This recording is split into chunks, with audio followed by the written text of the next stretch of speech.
Channel cook with ರುಜಿನಿ. ನಾನಿವತ್ತು ನಿಮಗೆ ಒಂದು ಸೂಪರ್ ಟೇಸ್ಟಿ ಆಗಿರೋ ಚಿಕನ್ ರೆಸಿಪಿ ತೋರಿಸ್ಕೊಡ್ತಾ ಇದ್ದೀನಿ. ಈ ಚಿಕನ್ ರೆಸಿಪಿ ಮಾಡೋದು ಹೇಗೆ ಅಂತ ನೋಡೋಣವಾ?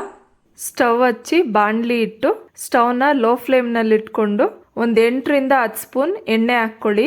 ಎಣ್ಣೆ ಕಾದ್ಮೇಲೆ 10 ರಿಂದ 15 ಎಸ್ಲು ಜಜ್ಜಿಟ್ಕೊಂಡಿರೋ ಬೆಳ್ಳುಳ್ಳಿ ಹಾಕಿ ಮತ್ತೆ 6 ಹಸಿಮೆಣಸಿನಕಾಯಿನೂ ಸಹ ಹಾಕೊಂಡು ಸ್ವಲ್ಪ ಹೊತ್ತು ಕೈ ಆಡಿಸಿ.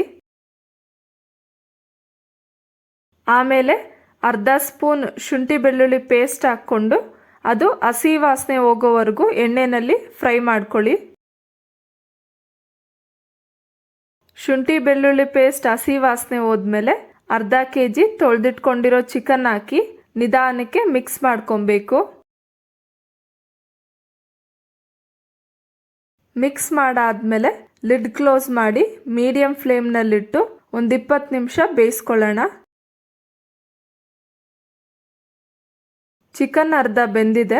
ರುಚಿಗೆ ತಕ್ಕಷ್ಟು ಉಪ್ಪು ಹಾಕಿ ಮತ್ತೆ ಲಿಡ್ ಕ್ಲೋಸ್ ಮಾಡಿ ಚಿಕನ್ ಪೂರ್ತಿಯಾಗಿ ಬೇಯೋವರೆಗೂ ಬೇಯಿಸ್ಕೊಬೇಕು. ಮಧ್ಯೆ ಮಧ್ಯೆ 1-2 ಸರಿ ತಿರುಗಿಸ್ಕೊಡ್ತಾ ಇರ್ರಿ. ನೀರೆಲ್ಲ ಇಂಗಿ ಚಿಕನ್ ಚೆನ್ನಾಗಿ ಬೆಂದಿದೆ. ಈಗ ಸೋಯಾ ಸಾಸ್ 1 ಸ್ಪೂನ್ ಹಾಕಿ ಮಿಕ್ಸ್ ಮಾಡ್ಕೊಳ್ಳಿ. ಈ ರೆಸಿಪಿನ ಸೈಡ್ ಡಿಶ್ ಆಗಿ ತಿನ್ನೋದಕ್ಕೆ ತುಂಬಾನೇ ಟೇಸ್ಟಿಯಾಗಿರುತ್ತೆ. ಮತ್ತೆ ಮನೆಗೆ ಗೆಸ್ಟ್ ಯಾರಾದ್ರೂ ಬಂದಾಗೂ ಸಹ ಮಾಡ್ಕೊಬಹುದು. ಇಲ್ಲ ಅಂತಂದ್ರೆ ನಾವೇ ಮನೆಯಲ್ಲಿ ಯಾವತ್ತಾದ್ರೂ ಅನ್ನ ರಸಂ ಮಾಡಿದಾಗ ಈ ರೆಸಿಪಿನ ಸೈಡ್ ಡಿಶ್ ಆಗಿ ಮಾಡ್ಕೊಂಡು ತಿನ್ಬೋದು.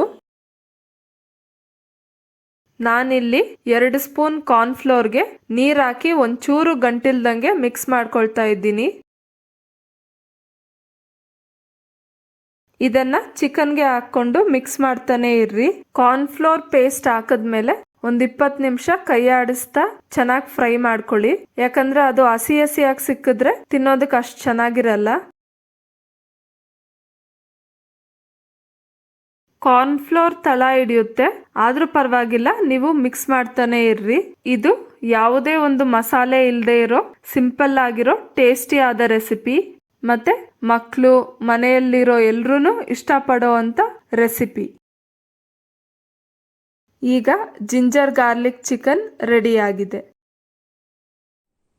ಸೊ ನೋಡಿದ್ರಲ್ಲ ಫ್ರೆಂಡ್ಸ್, ಜಿಂಜರ್ ಗಾರ್ಲಿಕ್ ಚಿಕನ್ ಮಾಡೋದು ಹೇಗೆ ಅಂತ ಅಂದ್ಬಿಟ್ಟು ನೀವು ಒಂದ್ಸಲ ಟ್ರೈ ಮಾಡಿ ನೋಡಿ. ಹೇಗ್ ಬಂತು ಅಂತ ಕಮೆಂಟ್ ಸೆಕ್ಷನ್ ಅಲ್ಲಿ ಶೇರ್ ಮಾಡಿ. ಮತ್ತೆ ಈ ವಿಡಿಯೋ ನಿಮ್ಗೆ ಇಷ್ಟ ಆದ್ರೆ ಲೈಕ್ ಮಾಡಿ, ಶೇರ್ ಮಾಡಿ. ಪ್ಲೀಸ್ ನನ್ನ ಚಾನೆಲ್ಗೆ ಸಬ್ಸ್ಕ್ರೈಬ್ ಮಾಡಿ. ಮತ್ತೆ ನಾನು ಇನ್ನೊಂದು ರೆಸಿಪಿ ಜೊತೆ ನಿಮ್ ಮುಂದೆ ಸಿಗ್ತೀನಿ. ಅಂಟಿಲ್ ದೆನ್ ಬಾಯ್.